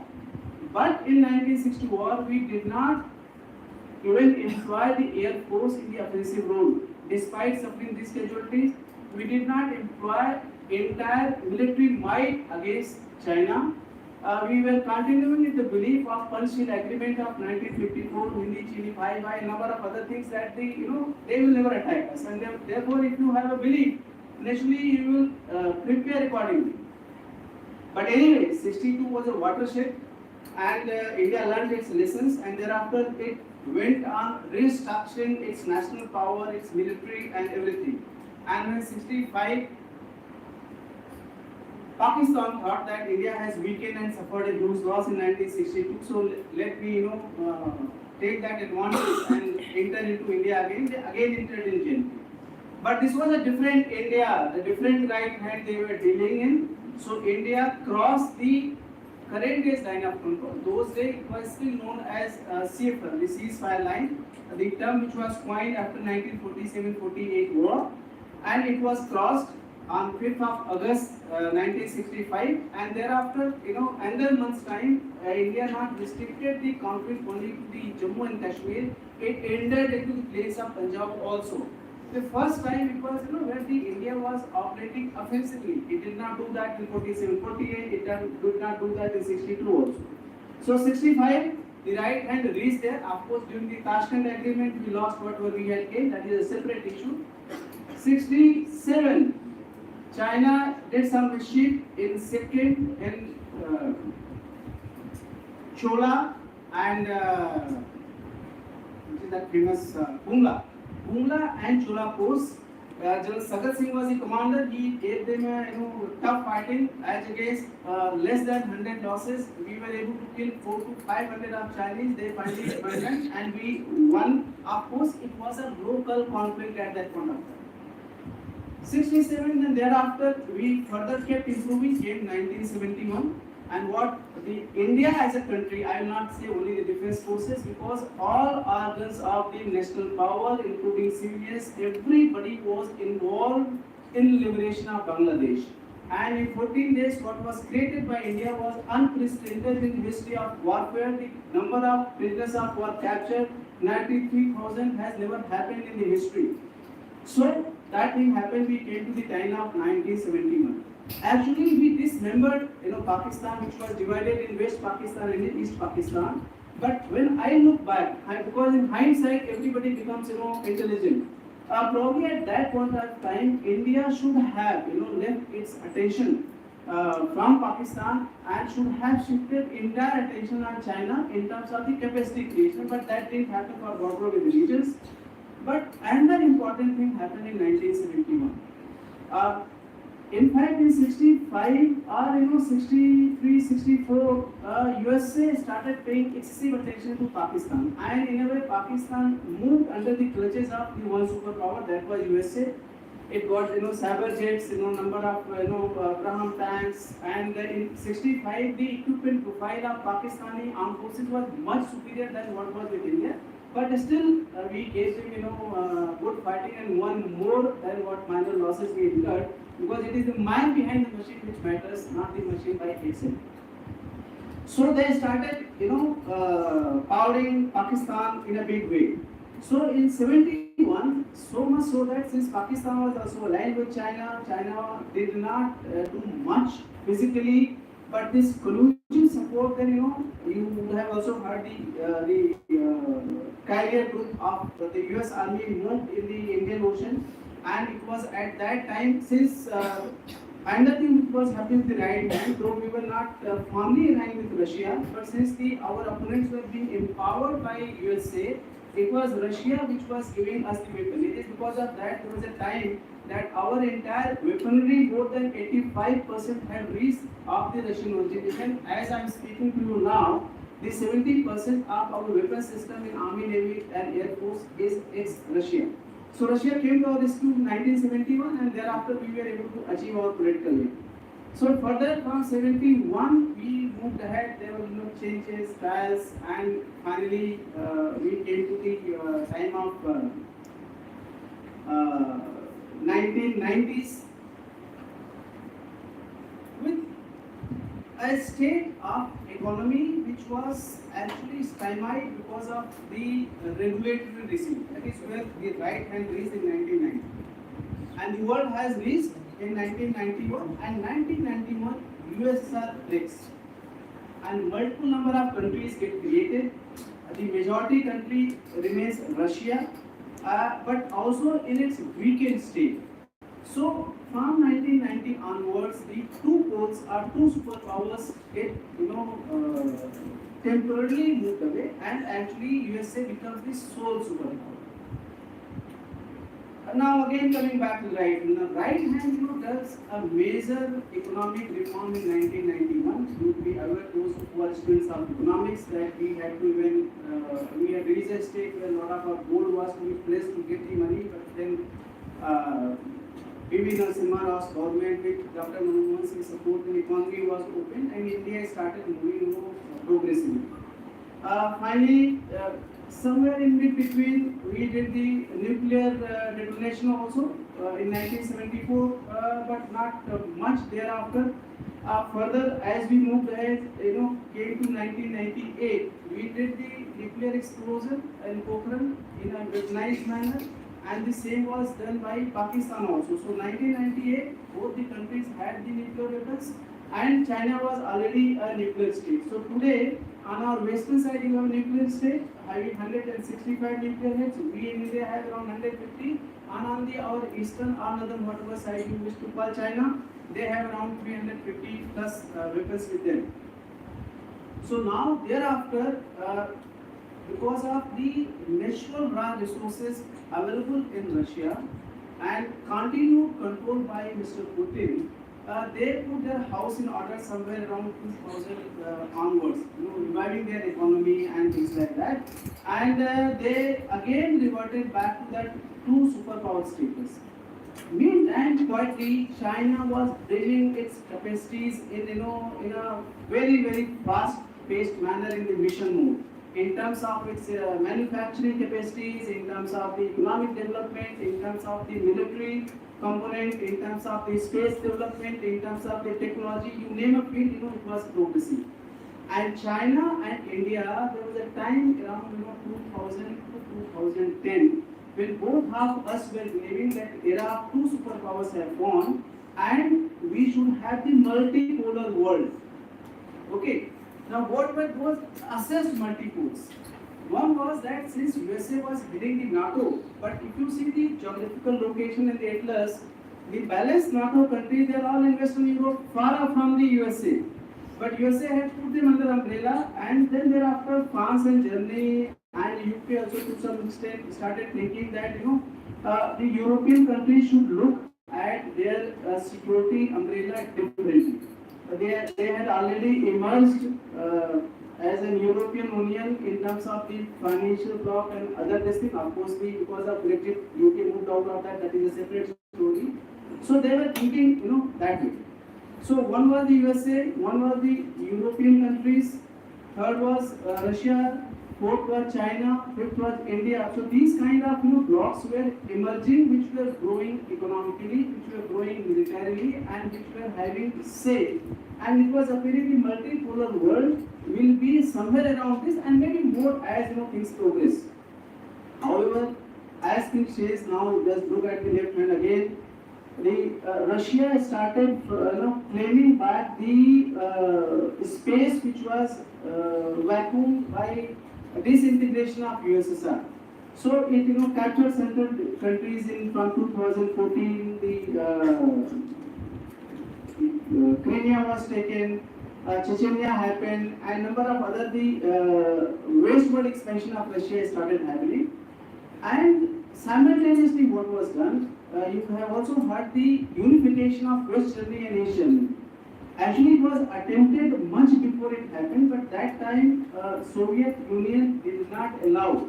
But finally, it accepted that in 1990 with an understanding that NATO will not expand eastwards. And with that verbal understanding, that integration of Germany was allowed, and thereafter as things changed, that USA didn't keep his words. It normally doesn't keep. If you look at it, always looks at its national interests. So it not only expanded eastwards, making those countries as its member which were part of USSR earlier, but it also took some other European countries and expanded so much that between NATO and Russia, the only Ukraine's alignment was left. And this is one of the causes, as to why probably they went for Russia-Ukraine war. And in this time, now look at this hand again. Now this hand had grown militarily, this hand grown economically, this hand had grown politically, this hand had grown diplomatically. It had become reasonably assertive. So when Russia and Ukraine war happened, India did not side with its. Despite objection of USA, it went ahead with the import of S-400 missile system, spending 40,000 crores worth for its missile system against China.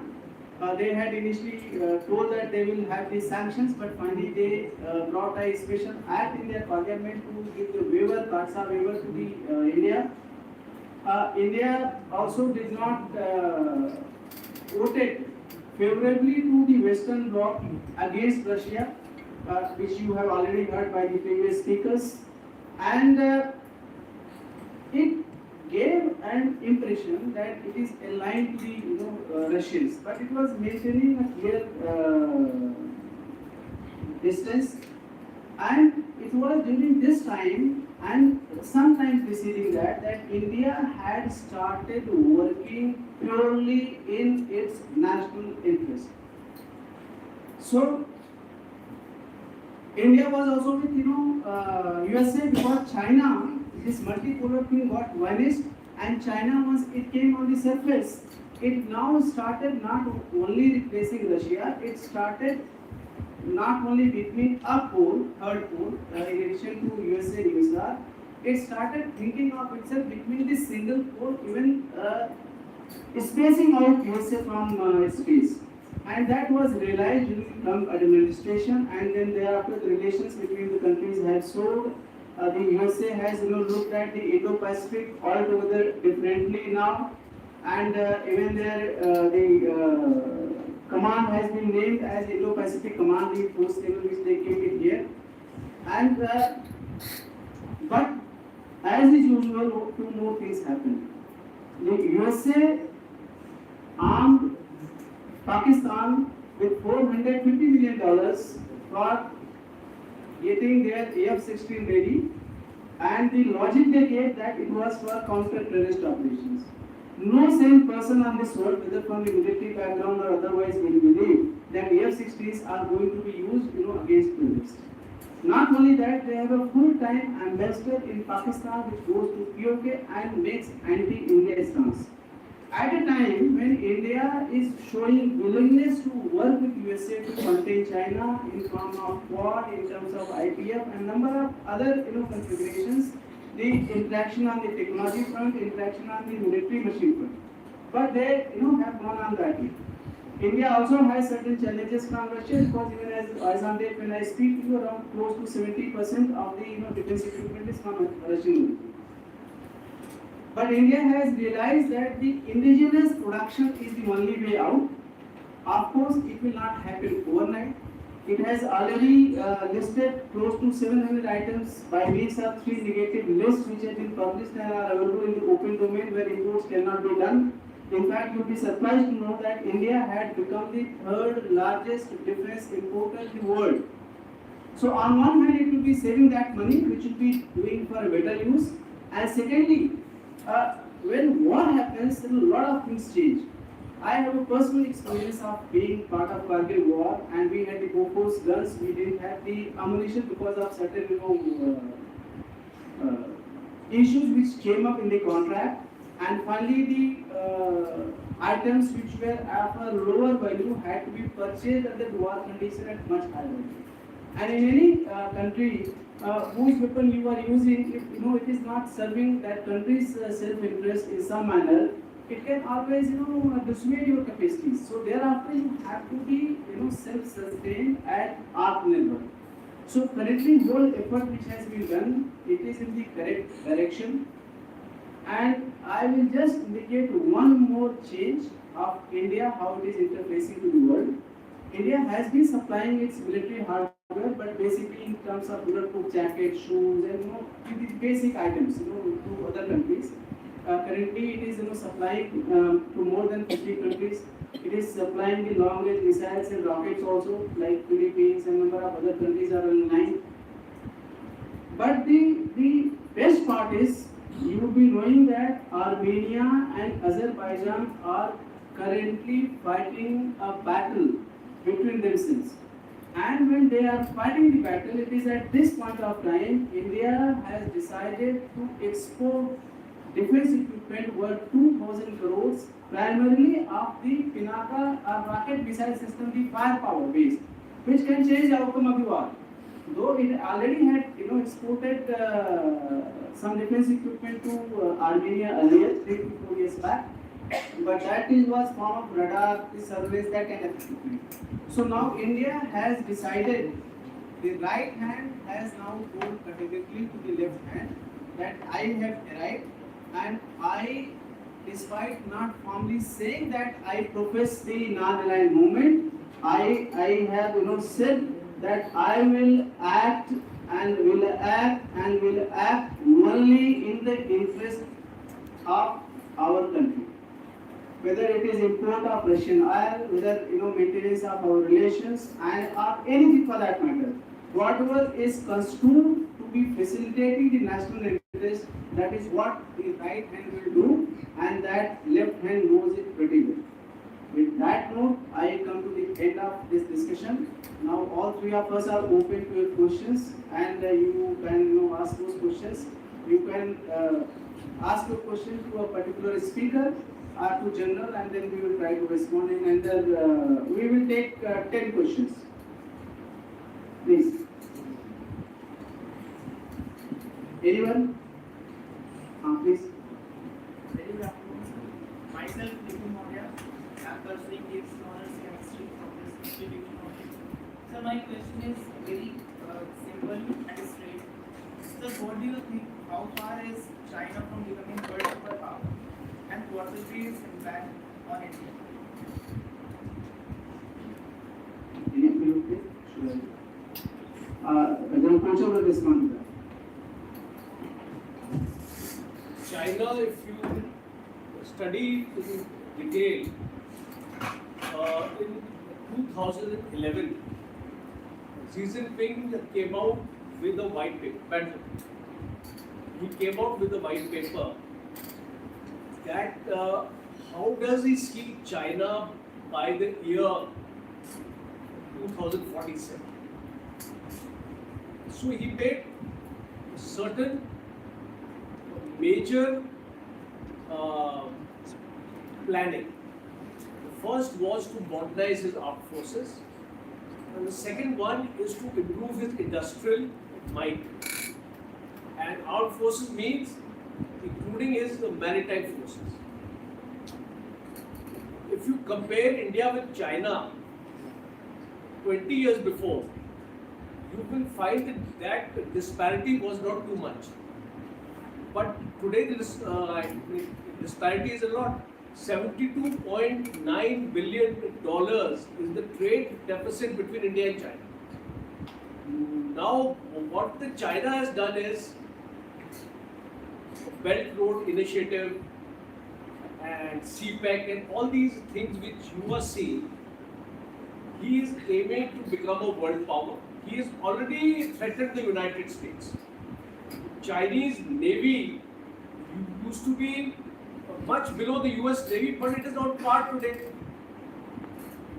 Chinese industry has gone into all the African nations. They are close to 65 countries who are part of the Belt Road Initiative. So you can imagine China is growing very fast. there is a school of thought of thinkers like us who say that China is on decline. वो future superpower नहीं बन सकता. To answer your specific question, there is another school of thought which says that China there is a lot of unrest among its population. There was an issue of its one child policy, which Xi Jinping has already rectified, and there are other simmerings which are going on because the Chinese economy was based on the real estate structure. Now all these things, concluding my answer to you is yes, China is aspiring to be a superpower of tomorrow. United States and its allies will make sure that it does not reach that status, and that is why this Quad and economic group of 13 countries are coming up and on, basically to contain China. But yes, China has already made its vision, it's already made a plan, and as far as my assessment goes, it is already a superpower challenging the United States, and in times to come, it will further become stronger unless China is contained. So that is the $1 million question. Thank you, sir. Because of okay, I'll just add to what the coach just said. The group of ministers reported in 2019, 1999-2000, when the episode happened. They wrote that China will be a superpower in 2020. So that's how estimates and projections can go wrong. China can be a superpower if it can assimilate Taiwan, which is its stated objective, by a timeline of 2047. A superpower does pretty much what it feels like the US was a global policeman, right? China so far has been a silent challenger by very actively stealing technology behind the back of countries, right? People have now understood and they call its bluff. You have heard or read about it, that Biden has said that all the US citizens who are working in semiconductor facilities of China, either they give up their citizenship or only then they can work if they give up their citizenship. And a large number of them are reportedly left. So there are many things at work. Internal issue of China is alluded. I would say that the supply chain itself of China, the issue that neither US can live. The economy is so dependent on imports. It's not just the US, every country in the world is so import dependent on China. At the same time, the Chinese cannot have domestic consumption to that level that they can be cut off from supply chains and demand, and yet they can survive. So the jury is still out. We don't know as yet. President Xi Jinping has got its way through. He's selecting his handpicked people now and telling you how the power dynamics play in China, which selects its succession. 20th Congress is selecting this succession right now. We'll learn a while, but there are no simple answers to your question, son. The jury is still out. I would not bet my money on China becoming an uncontested challenger too soon. Not that America doesn't have its problems, but it's like much of the world and the Western world and many are not yet with China. The countries which are a part of BRI, digital BRI, they are beholden to China. They support them. But internally, like you take Indonesia, you take any of the Southeast Asian countries, they have a lot of dependence. But at the same time, they challenge them also. The nations have sunk their boats when they needed to send a message. Right? So it's not that the Chinese are challengers. I would once again say that they are not 10 feet tall. The IADA, Indian African Defense Dialogue, IADA, sorry. So I would like to know that how far our cooperation are approach to strengthen and addressing Africa as far as the maritime security is concerned will be helpful for the India to strengthen its maritime security in IOR region in particular. It's a good question. You see, I had mentioned to you that India is going on an outreach to Africa right now. 18 diplomatic missions have come up in the last about 5-6 years.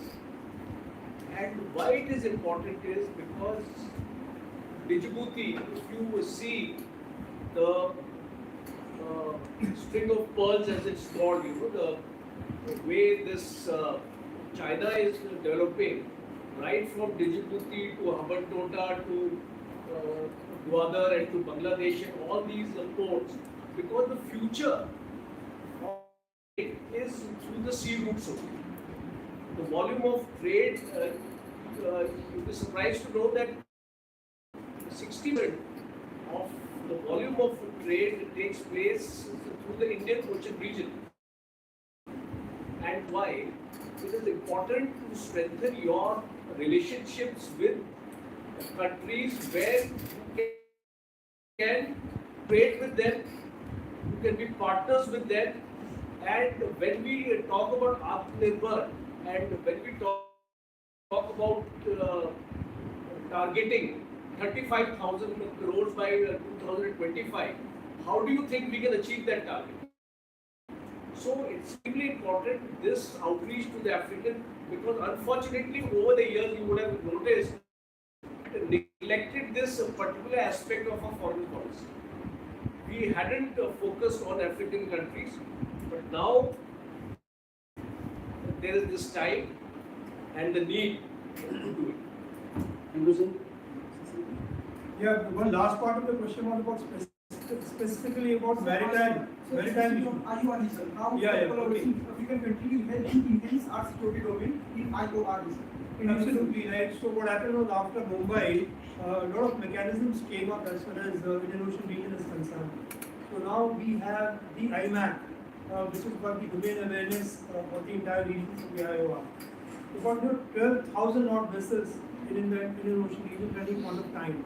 So all these are interested in sharing this domain awareness. African countries, eastern part, Malabar coast is one of them.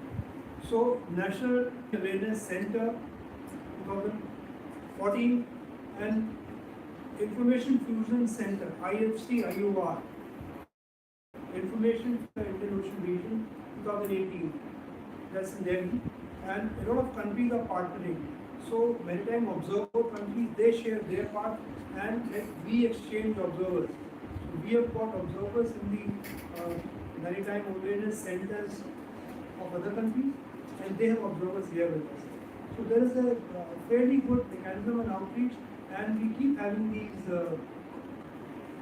naval exercises along with all the African countries and select navies who participate along. Thank you, sir. Now last question. Please go ahead. Thank you, sir. My name is Kirit Nambascar, pursuing BSc from the Basic Physical Science from Trivandrum College. Sir, my question is, nowadays China and Pakistan both are, China and Nepal is interfering in the boundaries of India. So, sir, will it is a concern for India, because India haven't taken any action regarding the POK and LAC region. So, sir, land तो हमारा है, तो why India is not taking an action against the LAC region? अगर वो हमारा है तो sir हम वहाँ पे नहीं जा सकते, हम उसको क्रॉस नहीं कर सकते. What is the reason behind it? Okay, it's an important question, but I think it's more as to why we cannot go across LAC. Sometime hopefully, if I am blessing of Vasto, he will publish one of my articles sharply in St. Joe's on the India-China borders, especially management portion. Firstly, the border itself, if you see the history, there are a lot of challenges. Okay, they are limited in other areas because of the McMahon line having come, but in Ladakh region, we have one argument that entire Aksai chain is of India, and we go up to the Kunlun ranges. China has got under development, and where is the current LAC somewhere there close to that is India. So, and we have fought a war also. Now, in bulk of the places, we are in a firmer control. In the eastern Ladakh, on LAC aspect, we are also in a reasonably good state. but we have not, got our claim. But we are also currently not in a position to launch operations against China at this point of time. That is a matter of fact, because in international power, he is ahead of us. And you cannot be a stronger country, going into a disputed territory, so to say. I mean, it is from our side not disputed, but from his side, it is his.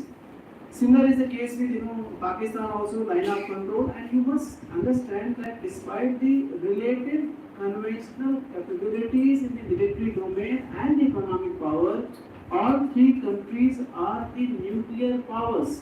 So it's not very simple to fight war beyond point. Why do you think in Kargil we fought the line of control? So there are certain compulsions, but I am sure if people like you and all those who are sitting here, if you invest your energy in the capability creation in whichever field you spend your life, maybe science, technology, medical, anything and everything, as we get more power, maybe it may happen tomorrow, but in near foreseeable future, the peace continuance is in the mutual interest of both the countries. So let's wait and watch. Maybe you can call the shots. As sometime we become that stronger. I think this is a relative challenge at this juncture. So with that we okay sir. आप लोगों ने time source आपके limited है, लेकिन एक बात पूछना चाहता हूँ कि बिगेस्ट पावर की आज हम बात कर रहे हैं, रशिया, यूएसए और चाइना। अगर हम हिस्ट्री को देखें कि पहले समाज था ऊपर, उसके बाद बाजार था, फिर सरकार थी, फिर ये तीनों सिनेरियो पूरे वर्ल्ड के अंदर बदल रहा है। आज बाजार ऊपर आ रहा है क्योंकि चाइना बाजार ऊपर ले आ रहा है, यही काम यूएसए ने किया, रशिया ने किया, उसके बाद सरकार है, समाज है। लेकिन इसके बीच में कोई भी कंट्री समाज की बात नहीं करती। मिलिट्री पावर इसको कैसे देखती है, मैं आपसे ये पूछना चाहूँगा। और सबसे बड़ी बात है, जब पावर की बात होती है, पावर में घमंड होता है, और कोई भी पावर कितना सस्टेनेबल है ये ज़्यादा मैटर करती है। लेकिन विश्व गुरु बनना ज़्यादा बात नहीं, गुरु का रिगार्ड होता है बिगर पावर से। तो दो बातें मैं थोड़ा सा आपसे कुछ समझना चाहूँगा कि मिलिट्री पावर से कैसे देखती है। अपनी सोच को आपके साथ शेयर करूंगा। पहली बात तो जो युद्ध है वो सबसे ज्यादा पीड़ा देता है उन लोगों को जो यूनिफॉर्म पहनते हैं, क्योंकि उसका सीधा वो युद्ध के शौकीन नहीं है। युद्ध हो जाए, कुछ कैप्चर कर ले, उनके राष्ट्र के प्रति जिम्मेवारी है, राष्ट्रीय सुरक्षा की वजह से उनको कोई जिम्मेवारी निभानी है, और उसके लिए वो सुप्रीम सेक्रीफाइस करने के लिए तैयार रहते हैं। इंडिया का शुरू से ही अगर आप हिस्टोरिकली देखें तो हमेशा अप्रोच वसुधैव कुटुंबकम का रहा है, और अभी भी वो लार्जली वही अप्रोच है। आपने कोरोना के टाइम में देखा कि हमने 65 कंट्रीज से ज्यादा लोगों को वैक्सीन दिया। कहीं पर भी डिजास्टर का मुद्दा आता है, भारत फर्स्ट टाइम रिस्पॉन्ड करता है। लेकिन अगर आपको अपनी क्षमता को या अपने लोगों का होना बहुत जरूरी है। अगर आपके कनपटी पर कोई पिस्टल रख देता है और उसके बाद उस स्थिति में आपके सामने माल हुआ कुछ भी रखते, तो क्या आप उस चीज को चाहते हैं, या आप अपने दोस्त की मदद कर सकते हैं? नहीं कर सकते हैं। तो पावर का होना राष्ट्र के हितों के लिए बहुत आवश्यक है। बाहरी चैलेंजेस को छोड़ दीजिए, आप अंदर के चैलेंजों को देखिए। नक्सलाइट्स हैं, एंटी नेशनल एलिमेंट्स हैं, सड़क चलता उसको टिकने के लिए पावर चाहे पुलिस फोर्स में हो, उसका होना लाजमी है। लेकिन मैं ये मानता हूँ कि आपकी चिंता ये भी सही है कि पावर करप्ट कर देता लोगों को। अगर आपके पास में अनचैलेंज पावर आ गया और वो एक डेमोक्रेटिक प्रोसेस का हिस्सा नहीं रहा और किसी ऑटोक्रेट के हाथ में आ गया, तो वो संभावनाएं बनी रहती है। इसमें जो बैलेंस बनाना एक्चुअली ये किसी प्रोसेस के तहत बांधा नहीं जा सकता। अल्टीमेटली ये जो लोग होते हैं वही अपना भविष्य चुनते हैं, चाहे वो समाज के किसी रूप का निर्माण करने का हो, आपसी रिश्ते का हो, भाईचारे का हो, वैल्यू सिस्टम का हो, या फोर्स एक्वायर करके किसी थॉट को या मिलिटेंसी को या राष्ट्र की रक्षा शक्ति को आगे बढ़ाना। तो ये लोगों के ऊपर है, समय बदल रहा है और एक परमानेंट नहीं है ना, only thing which is constant is a change. Change हम अपनी अपनी सोच से समझ से जो बेहतर होता है उस पर कोशिश करते हैं वो बेहतर हो। इस समय तो मैं सिर्फ यही कर सकता हूँ। जरूर Srivastava. Thank you. Just to add, Samaj, what you said is exactly what we know of as the Clausewitzian Trinity, every people. So this is centuries old three legs of a triangle which have to be balanced. And why people, Samaj, will always remain a very central part of the whole thing is because for the simple reason all warfare eventually is in the mind. All warfare eventually is cognitive. So therefore, people are devising means not just military, there are military, trans-military and non-military ways of achieving your end. Samaj becomes central to it because that is where the will of the people. Eventually what you try to do is to subjugate whatever your objective is, to submit to your will. Submission initially was thought will be only done first.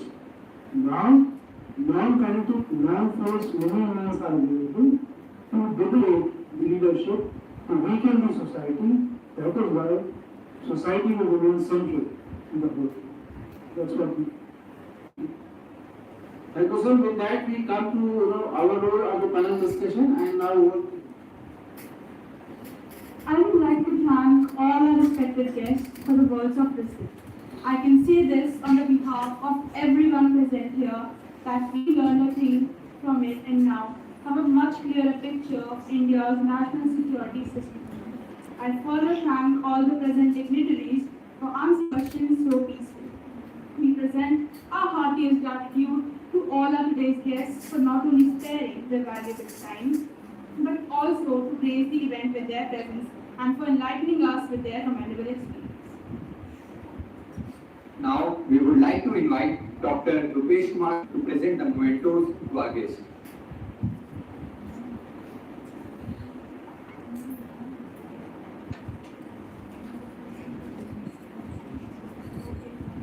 NCC clap शुरू कर।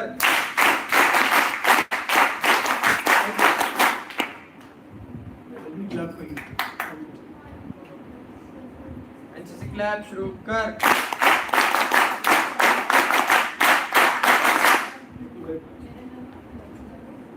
NCC clap शुरू कर।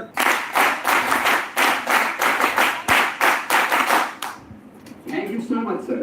Now, I would like to call upon Senior Under Officer Vijay Rathore to propose the official vote of thanks to our honorable guest.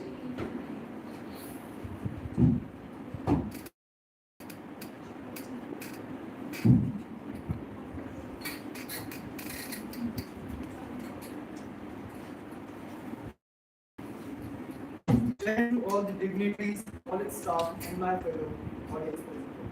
I, Senior Under Officer Vijay Singh Rathore, on behalf of the team of Kartavya and NCC, would like to extend my heartfelt gratitude to our Chief Guest, Lieutenant General Sunil Srivastava, Major General Dr. Ashok Kumar, and Major General Dr. Rajan Kochi. Thank you so much, sir, for this enlightening session. We surely had huge takeaways from the same. Also thanking Dr. Rupesh and other respective teacher in charges for guiding us throughout the planning and execution of this event. I would also like to acknowledge the organizing team of NCC and Kartavya who have put in their earnest efforts to make this event a success. Last but not least, a huge thanks to the audience for being such students. Thank you. NCC clap शुरू कर।